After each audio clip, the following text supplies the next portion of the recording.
Hey, everybody. Welcome to the Enough Said podcast. We are in season 2 here, episode 4. We'd like to welcome everybody and thank everybody for joining us once again.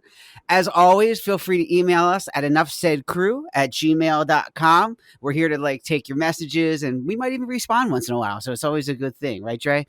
Even though Kay doesn't respond to us, we'll talk about that later, So I'm calling out Kay Adams right now. We want you on the show, Kay. You know what I mean? So we're trying, but she won't respond to our email. So if you're hearing this, Kay out there, we're trying to get you on. But anyway, enough of that. Let's get to our guest this week. We got a lot of good special guests. Our first guest, he knows college basketball like the back of the hand. And we promised that we wouldn't hold against him and being friends with Ross and Mike and that clan. Say hi to Dave, everybody. What's going on, Dave? Hey, thanks for having me. Looking forward to it. What's up, Dave? Well, welcome to the show. Oh, yeah. Welcome to Enough Said. That's right. Our second guest is the usual suspect. He likes games, especially on those from The Price is Right. And his quarterback rating would be higher than Jalen Hurts, even on his worst night. Say hi to Mike, everybody. Hey, what's up? What's up? What's up, Mike? Hey, Mike.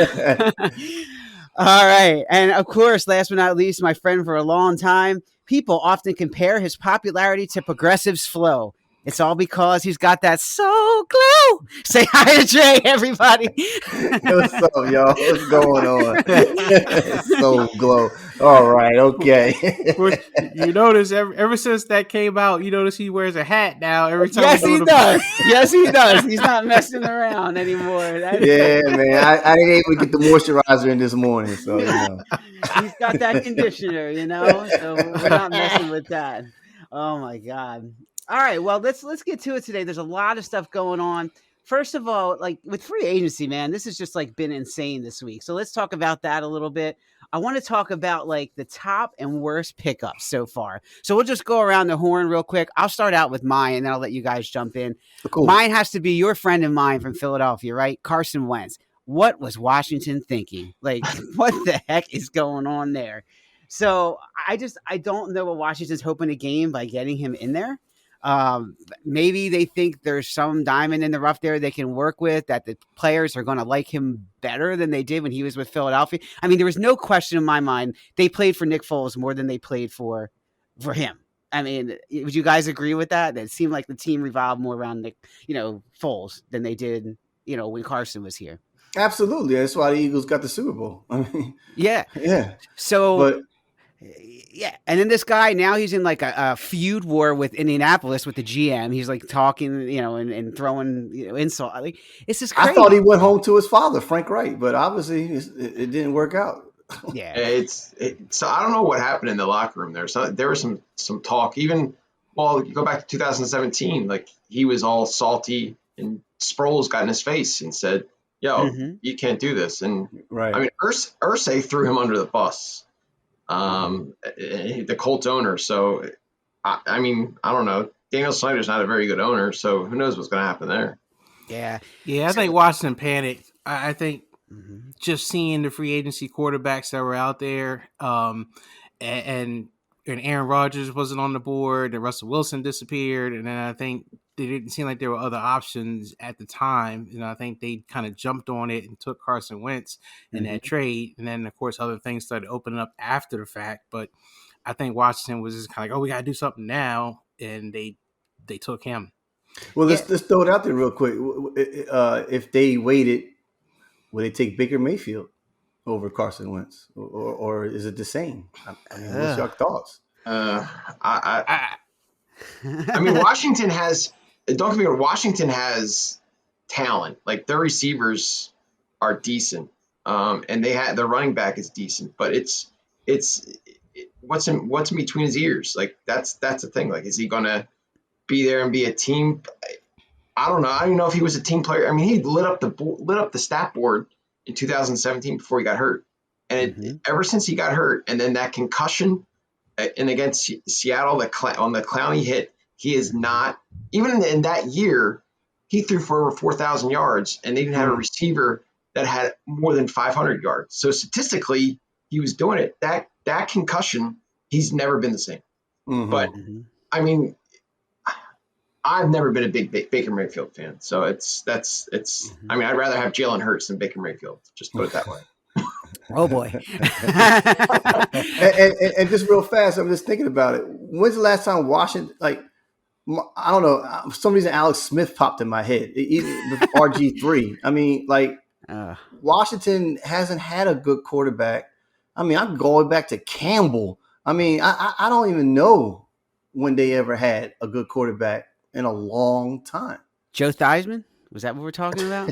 I mean, well, we gonna say Douglas back in the Super Bowl. I mean, that's like ancient, closed story on that. Washington is just, like I said, like you said, Dave, Daniel Snyder. Yeah, just they're just gonna there's a bad team. I don't know what else to tell you. They're picking bad players.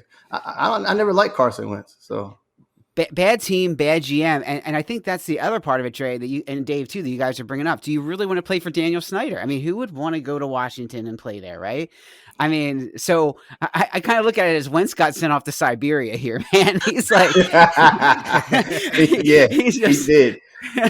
I mean, they just sent him. The Indianapolis owner probably just hated him so much. He's like, what's the worst team I can send him to? All right, Washington. The Antarctic. Yeah, we're going to send him there. It's like Connor McDavid in the NHL sending him to Edmonton. It's like, all right, where are you going to go? That couldn't be any worse, right. So anyway, all right, so that was my pick. But Dave, who you got? Yeah, go ahead, Mike. It stinks because Rivera is a great coach. Like Ron Rivera is a really, really good coach. I respect him. I like him too. I mean, he was when he was here under Andy Reid and he ran the line like that. I mean, Andy Reid's coaching tree, and he's one of them. Like he's a motivator. He gets people to play for him. So I don't know. Yeah. You're also talking about a team who drafted Heath Schuler with number 2 or number 3 pick. I mean, right. Yeah. Hey, we drafted Carson Wentz number 2, so we can't. Yeah. True. Very true. And we gave up for him. And we also had Sam Bradford in that mix. So. Oh gosh. Yeah. Oh my God, Sam Bradford. He was number 1 overall. Sam Bradford. Yes, he was. Yeah. God, man, that guy made a lot of money. Yeah, he did. We're not doing much. So, Absolutely. Dave, what do you? Oh, Mike, you want to jump in again? I'm sorry, bud. Oh, I was just gonna say because of free agency, you guys are talking so bad about Carson Wentz, and yet he got picked up over Jimmy G. Oh man! All these free agent quarterbacks, and everyone's just like, man, why did they get that guy? And they all chose over Jimmy G. So man, my guy is falling pretty hard, man. No one wants him. Yeah, I mean, or is it that Jimmy doesn't want to go anywhere? Does he even no trade clause or anything in there? That No, he just... no, Okay. I don't think so. I mean, I think they just were trying to find a good home for him. A lot of people say it's the shoulder injury that he got surgery like right before free agency started, and he won't be able to throw a ball until like almost the end of training camp. So there's a lot of uncertainty. So they said that kind of really messed things up. And then, I think there was just some other stuff with his number, the amount of money that's involved with it. But yeah, man, I really thought Washington or Pittsburgh or one of these teams that needed a quarterback was going to pick him up. I kept saying it on the show, and it never happened. I mean, Pittsburgh took Mr. Trubisky. I know. Like, what? Yeah. Like, huh? I kept saying, dang, they don't even want Jimmy. They took that guy over Jimmy G. Jimmy G was in the championship game. Right. Maybe John Lynch has a little too much respect for Jimmy G and doesn't want to send him to Washington because he feels too bad. There's history there because the Shanahans and Daniel Snyder, they have a big falling out. So like when San Francisco got Trent Williams, they kind of like fleeced Washington to get him, and he's turning into an All-Pro. He's always been an All-Pro, but he's still an All-Pro left tackle. And the Washington and the Shanahans, they hate each other, so there's just rarely any deals that's going to happen between Washington and San Francisco. Yeah, I know. Oh, yeah. Well, and I'm surprised too. Like, I mean, even like last year when the Eagles, traded up, right? They traded with Dallas in the draft to get, and remember New York fans were so mad. They're like, man, they're giving them. They were throwing fit online. They were like angry that the Eagles got Smith. I mean, they were like having a fit. Why is Dallas helping them out? Yeah. Trading in your own division is just a no-no. That should be a rule. Just don't trade in your own division. Yeah. Of course, the Patriots just did that. So. Yeah, I know. Yeah. What was it, Parker, right? Oh, my God. Nothing Jeez. against Devontae, but I was hoping they were going to draft Parsons because now you got to. I mean, that guy is a stud. Yeah. But Eagles don't like linebackers, so it doesn't really matter. Yeah, they don't. Nah, they don't. Well, they just picked up 2 of them. We'll see. I don't know, but So guys, I got my good and bad for free agency and my good and bad, the ones already off in the market. So I'm gonna start with defense. I'm gonna ask you guys real quick. So right now you have Clowney, Campbell, and Honey Badger left, right? So out of those 3, who is the best? Gilmore. Oh yeah, Gilmore. Forgot Gilmore. Out of those guys, what do you think is the best out of that free agency, and where do you think they will go? Well, there's rumors that Gilmore, the Eagles are interested in Gilmore. I don't know if it's going to happen. And also, Honey Badger was actually in town last week. But I read that Honey Badger's between Cowboys and the Eagles. Wow. I don't know if that's going to. I don't know. I mean, who knows? But right now, the Eagles have 2/4 of their secondary. They have nobody. Like they don't have a start. You have Slay and Nelson's a free agent, so you have no one on the other side. And they re-signed the safety that they got from the Vikings. I can't remember the guy's name. Obviously, he's not that good. But he made an impression on you. And I mean, Honey Badger fits perfect, but you have you don't have 2 starters right now. So, and there's 2 guys, and they have the money. You can go in and get both those guys. But I just don't think.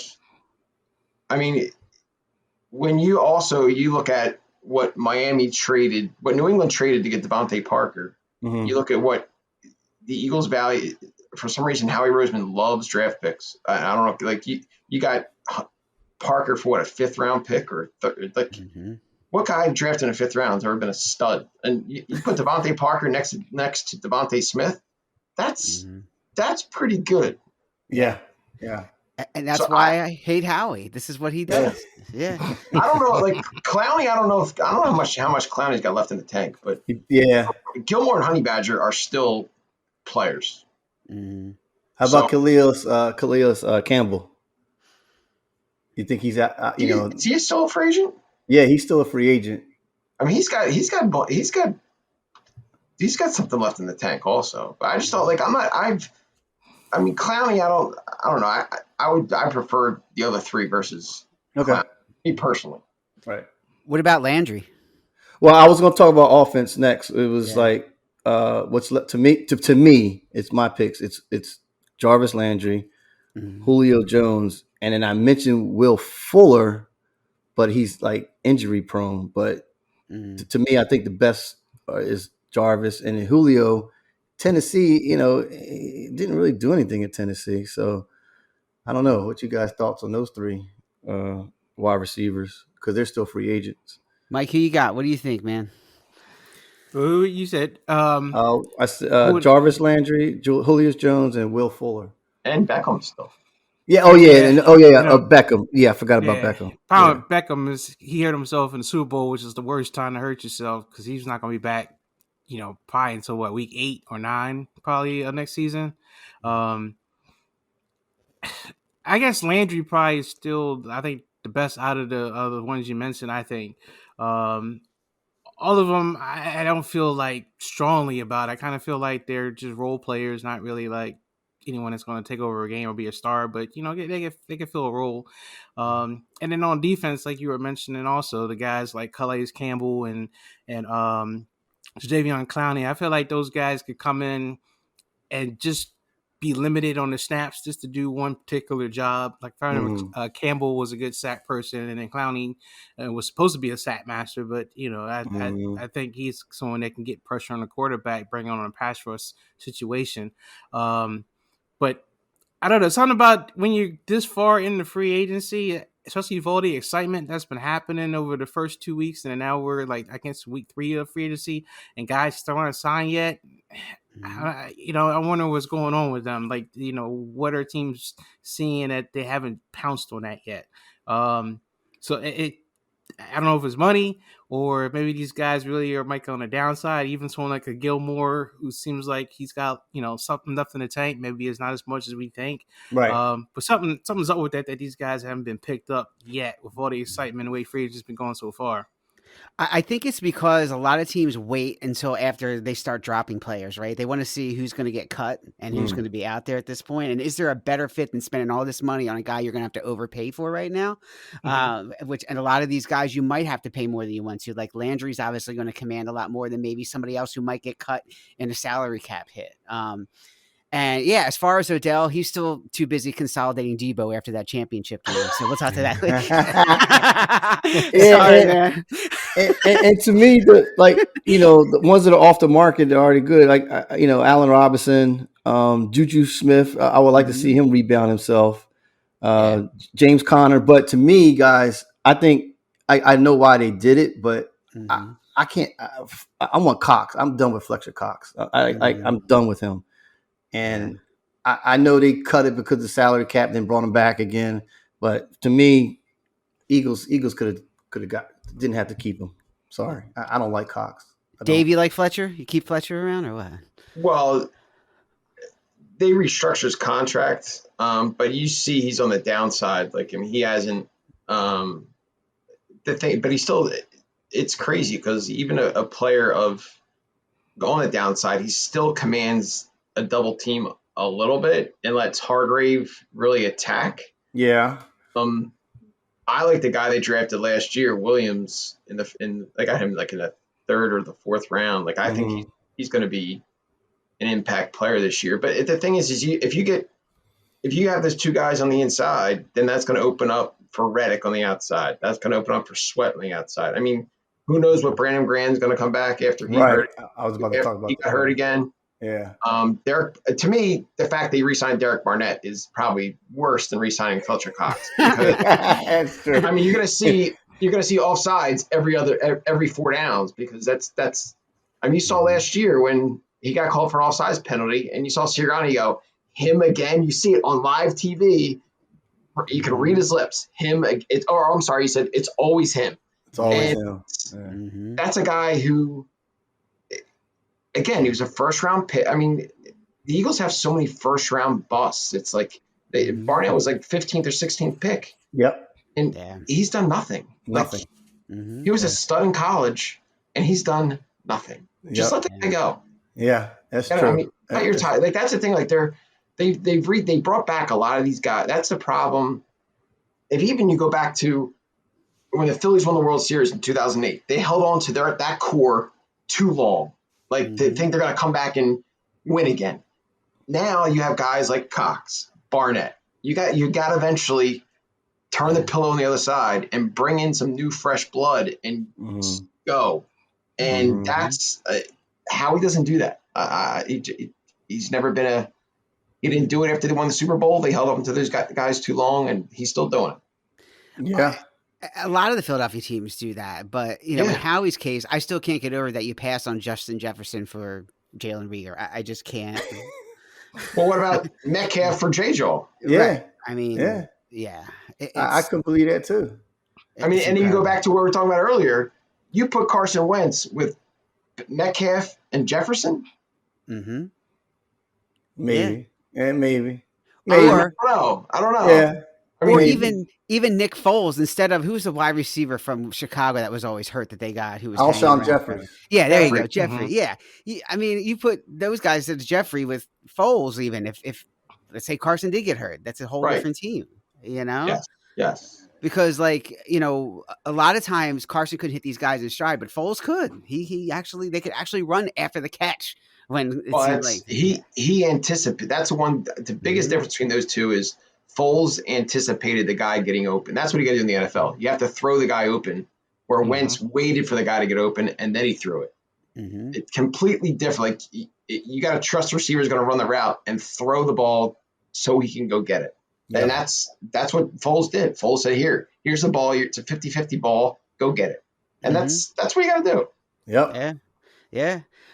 All right, cool. Well, before we wrap the NFL up, let's predict the next free agency move here. So anything else out there, guys, you think is going to happen before, this period ends coming up. We're getting ready for the draft. It's overall, it's a pretty. I mean, there's some people in the draft, but it's a pretty weak draft. They said next year's draft is going to be much better, which is why a lot of people think the Eagles are going to wind up trading one of these 3 first-round picks and kind of punt until next year. But I don't know. Anybody out there, guys, you think can help the Eagles or any team at this point? Well, this is a really good defensive draft. Yes. But offensively, I mean, there's a couple of receivers, but the quarterbacks are for next year. So I mean, it's who knows? I mean, if they stay, they're not going to stay put. But if they stay put, they're bound to get. I mean, you can really get 3. The thing is, you got to get 2. I mean, you have 3 for. If you keep all 3, 2 of those picks have to be. Oh yeah. That are going to be around for a while. I'm not going to say they got to start right away, but they got to be impact players. Yeah. And if you look at his history. I mean, if you look at last year, Philadelphia Eagles, after they finally got the run going, they started becoming statistically one of the best offensive scoring, making points, right? So to me, I think offensively they might be there. Of course, we know about Jalen Hurts, but they have to go to the defensive strategy. That's my opinion. Like to me, first pick's got to be defense. I mean, got to be somebody, maybe a DB, somebody in the safety area. They got to really work on that, just to really get Philadelphia going, in my opinion. Yeah, I mean, they get one of those guys from one of the D tackles from Georgia. That's like, and one of those guys are there at 15. You don't trade out of it. You take it. Both those guys are studs. Yeah. Yeah. I mean, that's the thing. Like, if just draft 3 SEC players, and you're going to be all right. Yeah. So, Mike, what do the Niners need to get over the top here, man? What do they got to do? Well, I was going to say, I think for our division and you're in the Eagles division, all the free agency moves, it really seems like there wasn't a lot of activity within our divisions. Like, I look at the NFC East, and even though the Eagles didn't do a lot of free agency stuff, the Cowboys really didn't do a lot of stuff. Washington really just got Carson Wentz, and that's about it. And the Giants, they didn't do anything other than get a new coach. So it's almost like nothing really changed from last year. Right. San Francisco, kind of saying similar stuff. I mean, the Seahawks, no longer have Russell Wilson, so they're going to be rebuilding, I guess. LA retooled a little bit, but for the most part, they just kept all the same people. They added Bobby Wagner, but that's not a big move. That's kind of how they do. And then the Cardinals, they didn't do anything in free agency either. So that in our team, San Francisco really signed some key players with no big splashy free agents, and that division almost seems like it's the same too, So I find it interesting, that our division and your division really didn't change too much. But I think they're still going to be about the same. I think like next year, San Francisco and the Rams probably will be somewhere close to the playoffs. I think the Eagles probably could get to the playoffs again just by nature of being probably the better team out of all the other teams in the NFC East. It may not have the best record again. It might still be 9-7, I think they were last year, or 9-8, or maybe they'll be 10-7. But you get into the playoffs, that's all you gotta do, and then the rest, you get on a run. That's all you need. Yeah. So what is Jimmy G trade bait? I think Jimmy G at this point is going to be on the team until someone gets hurt like mid-season next year and they need a quarterback, and then that's when the opportunity will strike to trade him. I don't know when else they're going to get rid of him. I mean, he can't throw a ball until training camp, so I don't think anyone's even going to think about him until they know he's healthy. Yeah, because early this week, Shannon was saying, like, he was out in the press conference. He was like, look, we got to see how his shoulder is, and we'll take it from there. But, he's not going anywhere now, but that can all change in the next 20-something days when the draft comes up. Yeah. So. I mean, it's posturing, it's like being a politician. You say one thing, do something else. So, I mean, they'll say one thing in politics, Oh, bring it in. I like So, oh boy, here we go. I don't know. That's a story for another show. Yeah.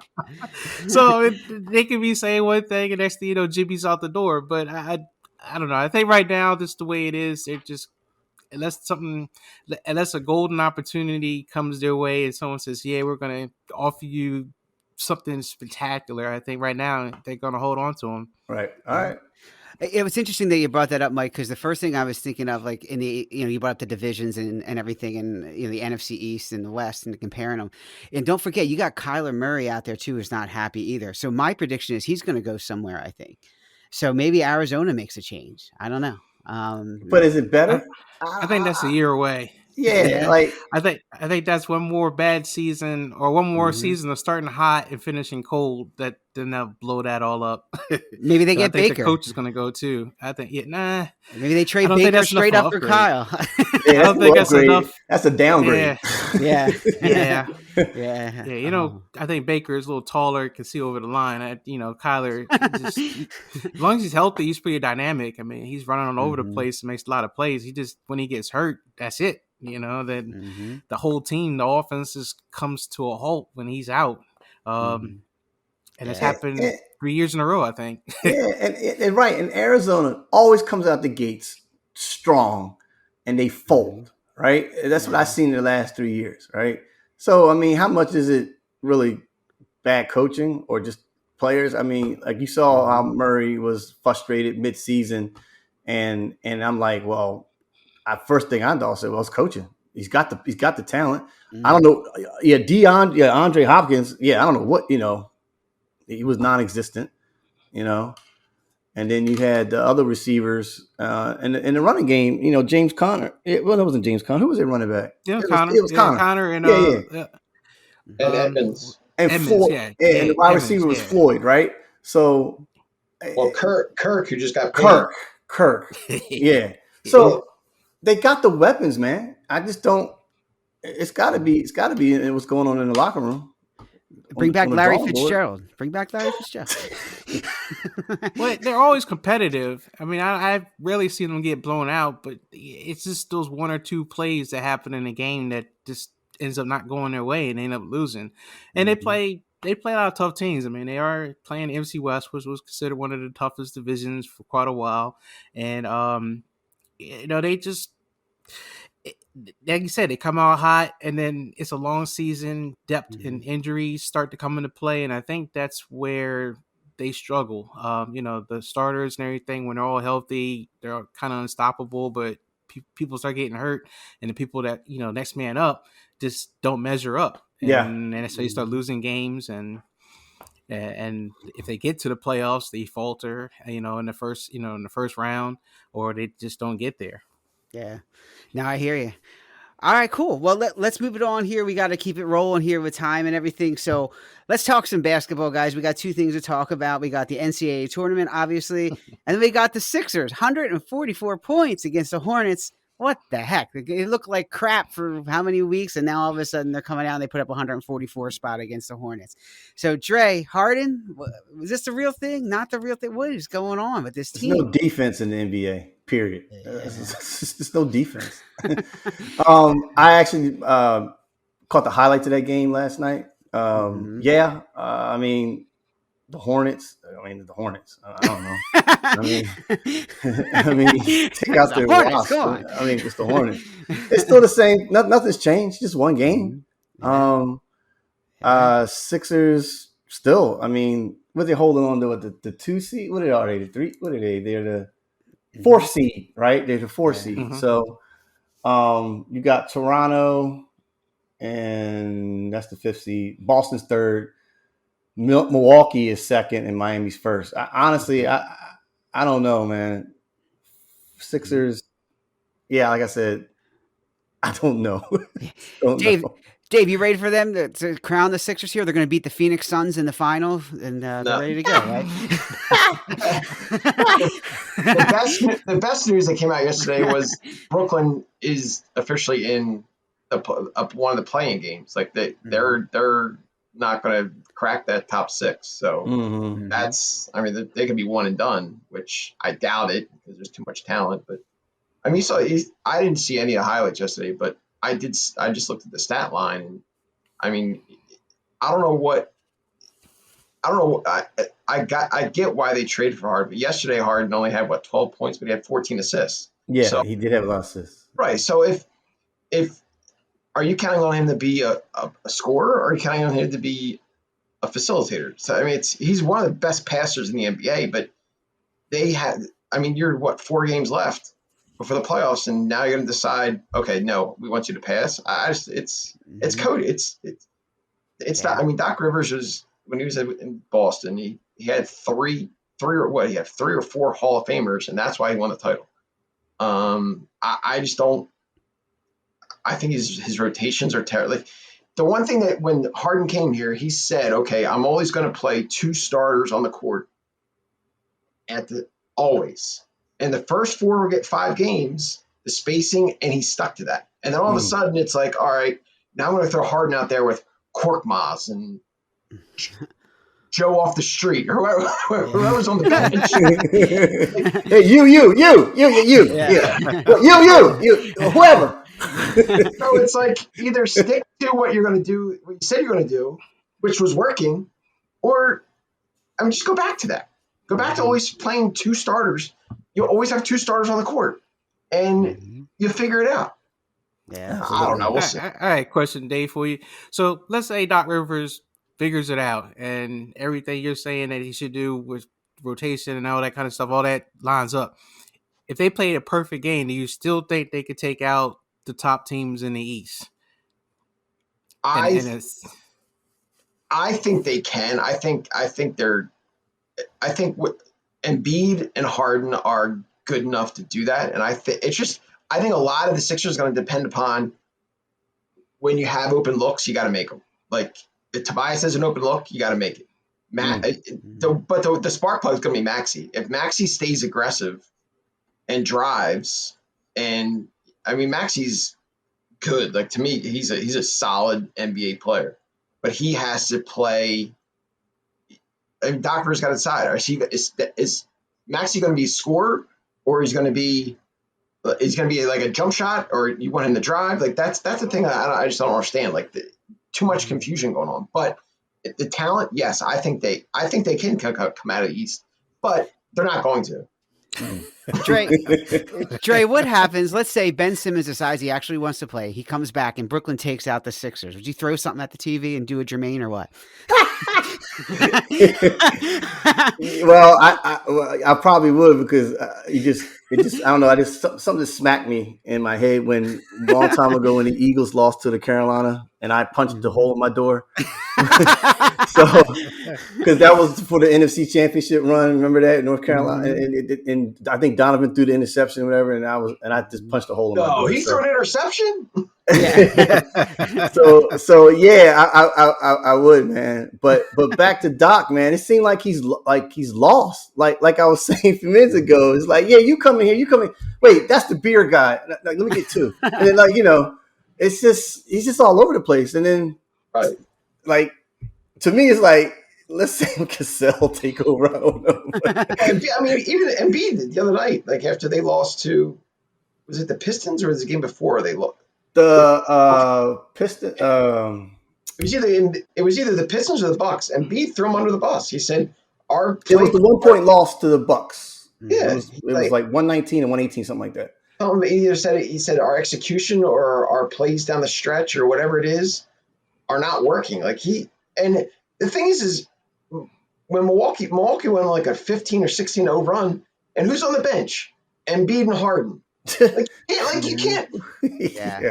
One of those guys got to be on the court at all times. Like right. That's you don't have 2 of the top 10, 2 of the top 15 players on the bench at the same time. Like that's you can't win the NBA like that. That's unheard of. Yeah. It's going to be interesting. Who do you guys got, going kind of far in the playoffs? I mean, obviously Phoenix, the record's ridiculous. We know what they can do, but in terms of like the East and all that, and maybe can anybody beat Phoenix in the West right now? Is anybody better than them? Who do you guys have? Mike, who you got coming out? I think Phoenix right now. I don't know, is John Morant gonna be back? I know he was hurt because I like Memphis, but I think you gotta go with Phoenix right now in the West until proven otherwise. Yeah, I don't know. I mean, can Golden State sneak in there? Are they a sleeper? I mean, Maybe. you know, Yeah. they could be. But they're all good on the West, man. I can't see Milwaukee or Miami beat anybody in the West. The West is that good. I mean, the East is to me is just like once you get past Miami and Milwaukee, it's up for toss to me. Mm-hmm. So Yeah. Dave, who Well, you the like, finals man? last year, that was Milwaukee and Phoenix was the finals last year, right? And Milwaukee took it. Yes. Yeah. yes, So I mean, it's possible it could happen again. I mean, it just so Milwaukee's still got the Greek Freak and they still got talent and they're up there too. I mean, they're number 2 seed right now, so the East could do it. It has to be a top team from the East that can take out the teams from the West. I don't see like the Sixers being one of those teams, but definitely see Milwaukee or possibly Boston. As I'm not sure about Miami yet. I haven't really watched enough of Miami to see how strong they are. I know they're number 1 in the East, but I'm not sure really how talented they are to be able to take on the teams in the West. they're 12 games or 12 wins behind Phoenix. Phoenix has 62 wins. Yeah. Miami has 50. So I mean, I don't know, man. It's just. Well, Dave, you said you follow the NBA quite a bit. I mean, from what you've seen, especially like Miami, some of the teams that I don't think get a lot. Maybe they're big market teams, but I know the Milwaukee's. I know the Sixers and Brooklyn because of the names and everything. But I mean, for you seeing like Milwaukee, what do you think of their chances of going deep in the playoffs or winning the whole thing? In the NBA is a lot about matchups. Like, I mean, you have like Giannis is. I mean, who guards? I mean, he's practically unguardable. I mean, Embiid does a good job on him, but he's unguardable. Like he's that good. That's the thing. Dre, go back to what you're saying. I mean, Golden State, they start shooting.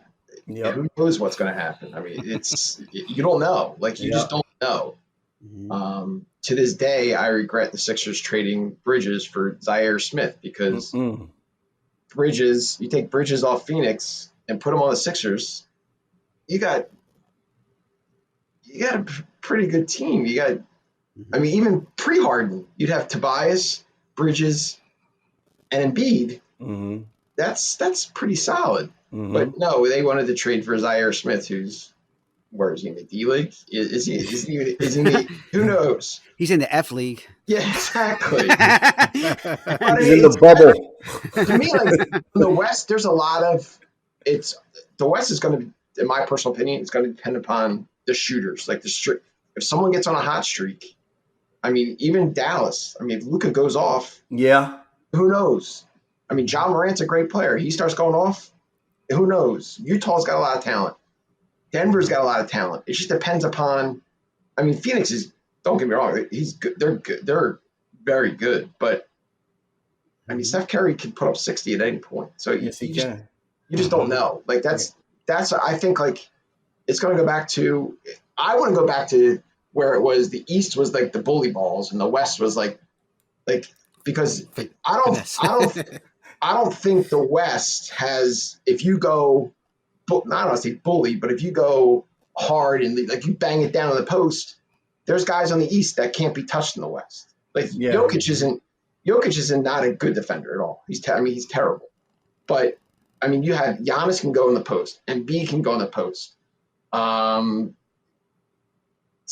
in, not really, but like it's like you had those two guys that can really make a difference, but they don't do that because they want to shoot threes.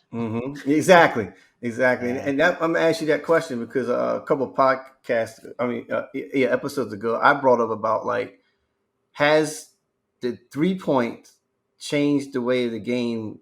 So like, Stephon Curry, whatever, great, he changed the game, but now it seems like everything's geared to the three, and it's kind of boring in my opinion. 1,000%. Okay, all right. I was going to ask you about that's what we said earlier. There's no defense. There's no defense played in the like. Even in the 90s, like teams are winning what 80 something to 70 something or 90 something. Now it's like 145 to 120 something. I mean, it's boring. It's Yeah, in the 90s, everybody was wearing a face shield. Yeah. yeah. I mean, that, to me, like I mean, don't get me wrong. It's great seeing a guy go off, but how did that guy go off in a really good defensive NBA? Like, I mean, I don't want to go on the compare, but Jordan did it against really good defenders. I'm not going to say LeBron didn't, but it's a different NBA. So it's like, I mean, the fouls, how fouls were called, how fouls aren't called now. It's like, it's, you go back to those days where defense was really tough and like you played man up defense and rather than just, okay, just hang by the 3-point line and just shoot. Like, I don't, great. Right. I mean, there's no more wiping up blood off the floor. No. So different game. Yeah.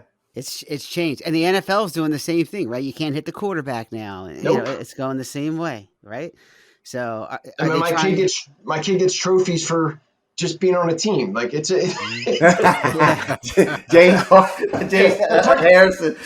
Participation trophy is like I'm done. Yeah, that's right. You get a trophy for winning, not for just showing up. Right. Oh man. Yeah. All right. Oh, go ahead, Dre. No, I was just going to say, just like because going into the college, that's what I was going to say about like I enjoyed college, and I always will and always do, and then they get into the NBA and the way the system is, and the 3-point thing is just like last night. I am kind of going into the college. Sorry, Sal, but let's do it. No, roll in, man. Let's go. I really enjoyed the tournament was crazy because you had a lot of upsets. But what I'm saying is, last night in my head when I was watching Duke and North Carolina, they were passing, they were doing some posting. They were going back and forth. They had some 3-pointers and all that, but that's basketball. That's what I'm trying to say. Okay, that's basketball. I don't, and it's a shame to see switch over to the NBA and then those same kids get put into this system, and it's just not the same. I don't know. You're right. And it's like, my brother and I were texting back and forth because he was, like I told you guys earlier, he was one of the managers for Duke from 98 to 2002. And if they would have, I'm not going to say, number one, Duke lost because they shot 60% from the free throw line. However, their X's and O's down the stretch, in my personal opinion, were terrible because Banchero is unguardable. You just put him in the post and let him go to work. And they did not feed the post enough. Like, right. You have Willie, some of the foul calls, that's a story for another day. We're a little, but if you feed the post to Banchero or Williams, those guys are offensively talented enough. You just bang and you just go get points. And they took a lot of ill-advised 3-pointers and they missed. And that's not how their offense was running. Like, right. Chero had the ball in the post. He posted up and he went to the basket and he scored at will, or he got fouled. But then he had these other freshmen say, "Oh, I haven't had 3 yet. I'm usually a good 3-pointer. Let's just shoot a 3." Like, that's not that. It kind of took away from the game. Was fantastic, but yeah, it's just like you're right. You move the ball, you get the open look. Okay, great. But if you're just going to dribble up and shoot it, it's not fun. Like, run the game. Right. And I also thought the turning point was the guy on Duke, with the blonde hair. He's shooting 3-pointers left and right. What's his name? Tall. He has the blonde hair with the Carolina. I'm sorry. You talking about? I'm sorry, Carolina. Bradley. Didn't have any white guys playing last sorry.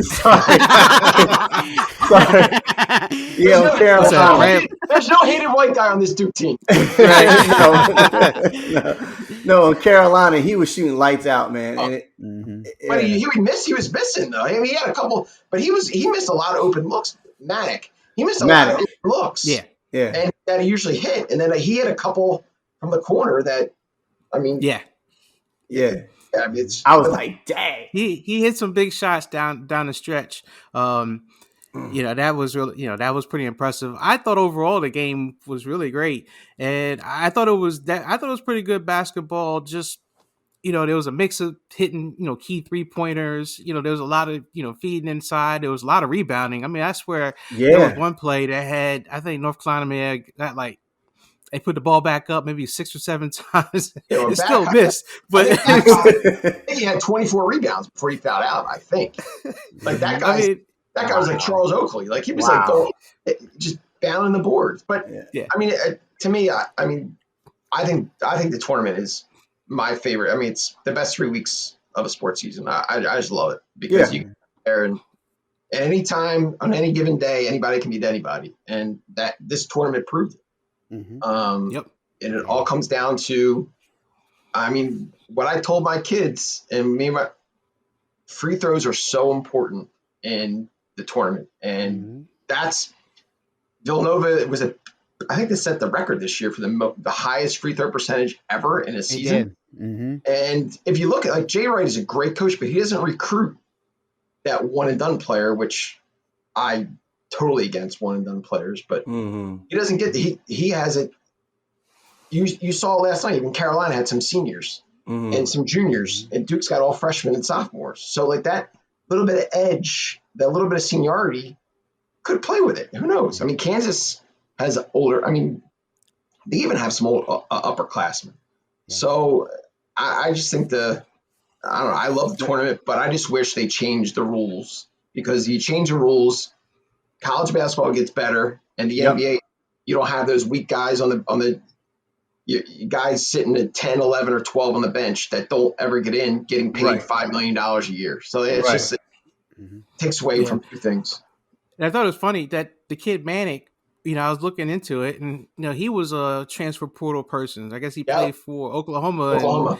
And then he's been playing for 4 years, and this is his last year eligibility, and so he goes over to North Carolina, and it's just like, man, that's almost like a pro right there. He's been playing that long. So this the whole transfer portal stuff and people moving around, and it's kind of like free agency in college in a way.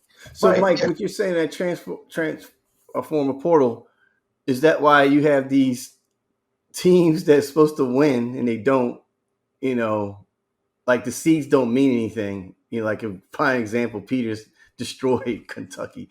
I mean, and there was a couple other more upsets out there. I mean, it's the same thing, Dave. Like the last few years, you really see some teams that destroy your bracket in the first round. Our bracket got killed, and the days are like, my son, he likes what the team logo looks like, and then they win, it's like, but what I'm trying to say is, though, what has made is the seeding and even important to the sense of matchups? That's what I'm trying to say. Like, yeah, I mean, it used to be 5 and 11 used to be the dangerous games, right? And now 5-12, like, the 5-12. Yeah. Well, I think the people that make this, that do the selection, I'm sure they're probably sitting up there looking at the math behind it and got some algorithms and stuff, and it's like, all right, how are we going to juice this up to get the ratings to be exciting, and what's a potential upset? I'm pretty sure there's a production behind it to line things up to make it as exciting as possible, and then they just let the action happen, and it works itself out. But yeah, I do think the transfer portal and some of those things definitely do contribute to certain teams getting stronger. That wouldn't be otherwise. And then you got good teams that benefit from it too, and they're already good, like North Carolina, and they still get better players, and it's almost kind of unfair in a way. It's just like the free agency from back in the days when the Cowboys and Niners could just get anybody they wanted, And I read on the transfer portal now is it used to be if you transferred, you had to wait a year before you could play, and the NCAA waived that. So now, at least for your first transfer, you can immediately play. And that's pretty significant. Because if you got like a Bradley Manning, who's like one of the top scorers in Oklahoma, and he's still got another year, and he's like, yeah, come on over to North Carolina, we got a spot for you, and let's get you a championship.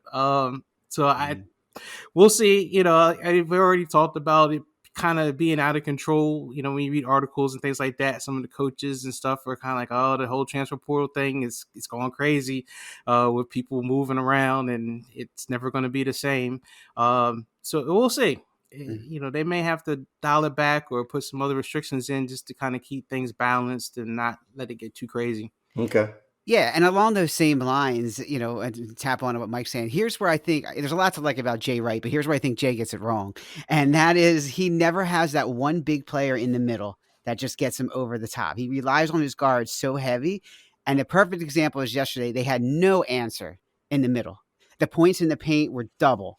Literally, you can't win like that, and Samuels did his best. He tried to bang in there. I mean, but he couldn't compete. He just could not. Right. And Jay would probably have more college championships if it wasn't for that. Somebody like him who used the transfer portal to bring over somebody who's bigger would probably benefit significantly. And they would be coming too. They'd be willing to come because Villanova is always every year legit, unless he becomes a coach of the Sixers, but we'll talk about that later. But Dave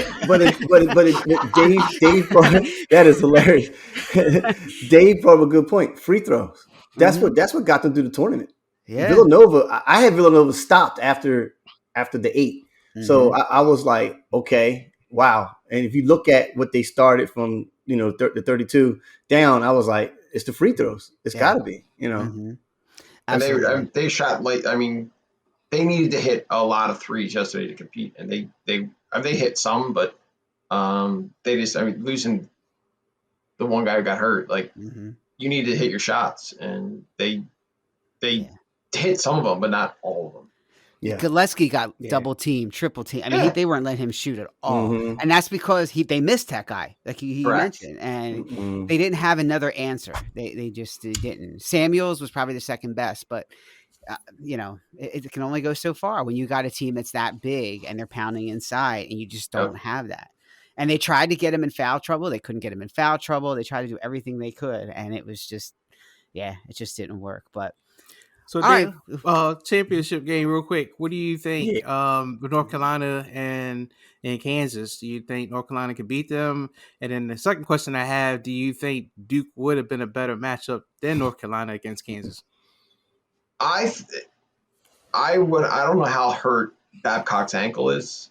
If his ankle's hurt, like if he's like 50-50, that may hurt their chances because he can compete in the middle against the guy from Macklemore or so, I can't remember the guy's name from Kansas. The other thing is, I don't know if you guys noticed, like their 5 starters played the entire second half of Carolina. Now again, I'm not going to say are they going to be now coming back like they did a lot of that down the stretch in the final couple of games, but they had 2 or 3 days to rest. Now you're only getting a day to rest, and you got to come back. And Kansas goes deep into their bench. I don't know. I don't think it's going to be as good as the Duke Carolina game from last night. I really don't. I think someone's going to win by 8 or more points. I just don't think. I think Kansas guards may be too good for Carolina, but I think Carolina's got. If you feed the guys and go back to what I was talking earlier, you feed those guys in the post. Carolina's guys, I think, are on guard. Kansas guys can't guard Babcock in the post, but it's going to depend on how healthy he is. Now, I don't know if Duke would have been a better matchup or not. It's hard to say because I think, in my personal opinion, I think Duke has that one. They had Banchero, who is unguardable. If he doesn't do the freshman stupid dribbles like he does sometimes and loses the ball, like you have that skill, just go down, bang, and go. Like if he's not the number 1 pick in the NBA draft, like that GM should be shocked because I don't see a more complete NBA player in college this year than him. I just don't. Like he's 6'11", 265, 270. Wow. He can handle it. Yeah. He can shoot the 3. He can post up. He can bring the ball up. Like he's that good. Right. I think Kansas would have beat Duke, and I think they're going to beat Carolina also. That's just me personally. Yeah. All right. Yeah. And it sucks saying that, but I think that's the truth. They're good. Yeah, it seems like it's working that way, but I was just curious what you thought, who you thought would be a better matchup. But yeah, I see what you're saying, and I think definitely good points. But yeah, I think Kansas, for what we've seen, I think Kansas is going to take it. Yeah. And they probably would have won the year then they didn't have the tournament. The tournament got canceled. Mhm. It was 2020 because they were that good then too. Mm-hmm. And I think a lot of those players are still on this team. They were sophomores or freshmen at the time. Mm-hmm. Yeah, Gotcha. absolutely. So Sal and Mike, out of you guys bracket, because I deleted mine yesterday. So since Duke lost, right? Because what I had Arizona and Kansas, but since Duke lost, are you still winning, Sal, or did Mike? I don't know. There's It close. says Sal is up, but I'm not sure how this is going to work because I don't think any of us picked any of these teams to be in the Final Four. Yeah, but I think you get somebody has a chance to get 100 points. Is it you, Mike? I think I only have the chance to get like 87 or something like that. But it's just saying you can get 81 points still, and I can get 79 points. But I'm not sure exactly how that's possible. I don't know. I feel like this thing is not updating or something. Somebody's. I guess we'll see after tomorrow night. Yeah, what the deal is with this thing. But I think Sal, you're gonna get it. That's my feeling on it. Yeah, Sal, you bounced back, man, because like I came out of the gate strong, and then once I think Baylor, was it Baylor? Somebody else killed me. I think it was Baylor. Somebody. Carolina beat Baylor in the second round. Yeah, right. So that's what killed me. And on the other side, I lost to Arizona. I thought they were going to go all the way, actually. I'm surprised they lost. I'm surprised Auburn lost too. Yeah, Auburn. Yeah. Mm-hmm. Well, who's J-Dog? Because they have Kansas winning. So if Kansas wins, Jermaine. So Jermaine can beat me. If Kansas wins, he beats me. If Kansas loses, I win. Wow. So he may wind up, Loudmouth might wind up winning this thing. Oh my God. So you gotta change that shirt to baby blue. I know, man. I know, man. I need to, I gotta get I can't lose to Jermaine. Come on now. I'll never hear the end of it. Oh my God. So all right, cool guys. Well, in essence, the time here. Let's move it on real quick. And great stuff. So I got Jeopardy, right? And we'll do a quick round of Jeopardy here. As always, you gotta form of a question, that you gotta, and the category is the most overrated NBA players of 2022. Oh God. All right. So I'll give you it. And whoever gets the most points wins. And we have one final Jeopardy question. So we'll start out for $100 here. So most overrated NBA players for $100. All right, here it is. As a member of the Washington Wizards for the first 9 years of his career, he made 5 All-Star teams and the All-NBA team in 2017. At one point, especially in 2017, he averaged 23 points per game and 10.7 APGs, all while staking his claim as a top 5 point guard in the NBA. Can I answer? Yep. Who is John Wall? All right, Mike, who you got? Or I'm sorry, Dre, who you got? I had John Wall. Dave? Same. All right, who it is? It's it. John Wall. Give yourself each 100 points for that one. So who is John Wall? All right, for 200, here we go. He can average a triple-double, or he did average a triple-double 4 out of his last 5 seasons. His stats screen top 10, but his impact certainly doesn't. He's been blamed for chasing rebounds and using his athletic gifts to pad the stat sheet. But his major criticism has been his players' inability to find success in the postseason without Kevin Durant.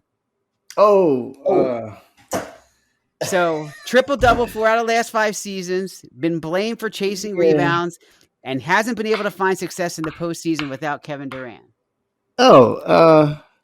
James Harden. Who's James Harden? Go ahead. No, I'll say who is James Harden. All right. I didn't have James. Go ahead. Who you got, Dre? I didn't have James Harden. Who you got? Anybody? No, that's why I'm drawing a blank. All right, Dave? Got anybody? Yeah, I said Harden. He said James Harden. Okay. So we got 2 James Harden. Dre, any guess before I... Man, I'm thinking about the team right now. All right. It's all good. These are tough, man. This is 200. We're moving up. I just got a blank, so go ahead.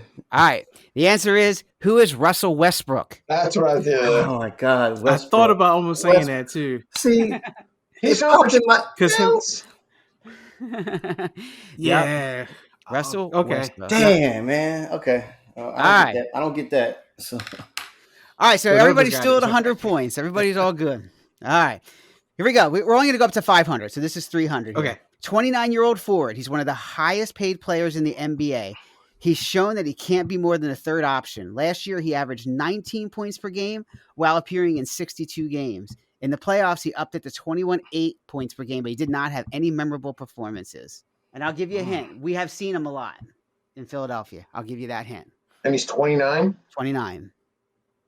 And we've seen him a lot in Philly. okay, it's got to be Who was Tobias? Who was Tobias Harris? I was about to say Tobias Harrison. What do you guys got? I got Tobias Harrison as well. I'll go with that. Yeah, I'll go with the same answer. It is Tobias Harris. Very Yeah. good. Who is Tobias Harris? All I didn't know right. he's that old though. Yeah. So everybody's got 400. All right. This might come down to Final Jeopardy here, gentlemen. Let's see. All right. He should have never been called Mr. Triple Single because of his ability to put up big numbers. His impact is waning in the later stages of his career. He's a former All-Star, an All-NBA performer, and he only averaged 7 points per game as a member of the Warriors last year. Draymond Green. All right. Mike? I'll say Draymond. All right. It's Draymond was never on Washington. Oh, I thought you said. Oh, my bad. Washington. I think so. Washington, right? I said Warriors. Yeah, Warriors. Oh. Yeah, I say Draymond Green. Mm-hmm. I'm drawing a blank. All right. It is Draymond Green. Very Oh, wow. good. So, All right. all right. I knew that right away. I was like Draymond Green. So we got Dre and we got Mike in the lead here momentarily, but it's not over yet. You got one more in here, Dave. Come on, man. This is for 500. All right, here we go. This point guard only averaged 19 points per game in 43 games on below average efficiency, 42%. The Knicks snatched this 4-time All-Star up, signing him after the Oklahoma City Thunder bought him out. The Knicks. Oh, man. Yep. The Knicks. The Knicks. Oh Mhm. man. So I'll give you. It's a tough one. It's for 500, guys. Yeah, that's a tough one, man. Because I'm thinking about Oklahoma. Mhm. I might need to ask. Sal, can you repeat that again? Yeah. Point guard only averaged 19.3 points per game on below average efficiency, 42%. The Knicks snatched this 4-time All-Star up, signing him after the Oklahoma City Thunder bought him out. Damn. Oklahoma City. Yeah. Mhm. Oklahoma to the Knicks. Yeah. Yep. Oh, this is a tough one, guys. Wait for that little buzzer to go off. And Okay. Who is Kemba Walker? Dang, man, that left my mind. Yeah. That was. I didn't even think about that guy. Kemba Yeah, Walker. that was a tough He was on Oklahoma for like a salt shaker second. Yep. That was okay. That was cool. All right. Here we go. Double Jeopardy. In fact, it's funny. I think this is actually the easiest one, but we'll see. All right. All right. Here we go, guys. Double Jeopardy. Last one. Chance to everybody betting everything. You guys are all in? Yeah. I'm all in. Yeah, sure. Yeah, All right. All right. Everybody's all in. Here we go. I'm all in. He was passing up wide open layups and dunks, trying to create more challenging shots for his teammates. He lacks the confidence and alpha dog mentality to be an NBA All-Star. Who was Ben? It was Ben Simmons. Everybody got it. Who is Yeah, Ben that was funny. Simmons? That was funny. No question. That was a layup. I know, right? Right. A lot easier than Kemba Walker, right? Man, So, oh, that came. Man, so Dre and Mike, you guys were tied on that one. You guys All are right. co-winners on that one. Nice All work, right. guys. All They right. weren't easy. Nice work. Yeah, no. gentlemen. so real fast before we go, because all our guests have to answer this question. You know, There this you is go. Dave's All right. first time on here. All right, Dave. All right. NFL quarterbacks, of all time. Yes. Okay. I must spit out my drink. Where do you place Brett Favre as all time? So let me just go. Like, I'm not in no specific order. I won't go. All right. So Yeah, it's your order. It doesn't have. no. I'm just gonna I'm gonna spit out names that I think are above him. Yes. All right. Okay. Perfect. All Perfect. right. Yep. So Peyton, Mm-hmm. Elway, Mm-hmm. Montana. There you go. Oh my God, Brady. Duh. Yeah. Marino. That's good. That's good because we have a. Named enough. That's enough because Enough said. The guy, he's my best friend, and he put Brett Favre as number 3 of all time. No. Who does he have? Who he has as 1 and 2? One is the GOAT, Tom Brady, and number 2 was, I think it was either Manny or Elway. I thought it was Elway or Montana. Elway or Montana, and Brett Favre is number 3. I mean, I can even put Steve Young ahead of him. Also. Yeah, I mean it's Brett Favre's been who? I put Randall Cunningham ahead of him. I mean, is that crazy? 3 putting Brett Favre at 3? I mean, think about. I mean, that's like what? Did he only go? He only went to 1 Super Bowl, the one he won it, right? Mm-hmm. He was MVP twice and won a Super Bowl once. But they only went to 1 Super Bowl when he was there. Is that correct? I think so. I thought him and Rodgers have only been to 1 Super Bowl each. Mm-hmm. Yeah, that sounds right. Yeah. Mm-hmm. So how can he say? I mean, don't get me wrong. Marino's never won a Super Bowl, but look at Marino's stats. Exactly. Exactly. The other guys have won multiple, but I mean, you could even make a case for Russell Wilson over Favre. Dan Fouts. Yeah. What about Dan Fouts? Everybody forgets about him. His numbers are monsters. You know. Yeah. So look, man. Thank you. All I guess is put up there. So that's your initiation into the enough said. So I get to come back. Yeah, that's right. Right. He gets to come back. Yeah. Well, if Loudmouth was on, you wouldn't have gotten a word in edgewise. So it was good.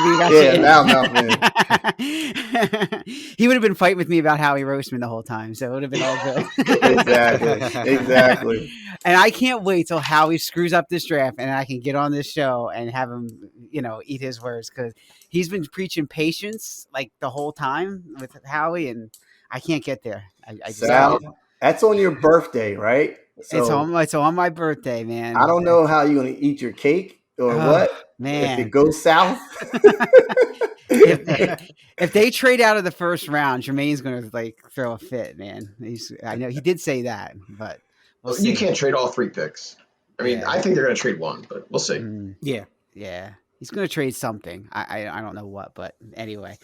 Well, thanks everybody as always for tuning in, guys. It's been awesome as always. Dave, you've been great, man. We'd love to have you back. We're going to try to get you on with Ross and Mike if we can. We'd love to do that. That'd be interesting. Bring back the old days of beefaroni and the whole stuff. So you have to ask Ross and Mike about it. Next time you talk to Mike, ask him to tell you. I did. I texted him. I'm like, all they kept on talking about was beefaroni. What do you say? He's just like, oh, geez. And I'm like, we both got to get on there. All 3 of us got to get on together and just be like a 7 or 8 guys. So, oh man, that's going to be awesome. We'll have to come up with some special show or something. Like we could do enough said yearly recap or something, or anniversary show or something where we bring all the guests on at one time. That would be awesome. Yeah. I mean, like I said, I mean, I love to come back. It's very, very enjoyable. You guys are great. Awesome, thanks, man. Dave, very nice to meet you, man. Excellent. Yeah.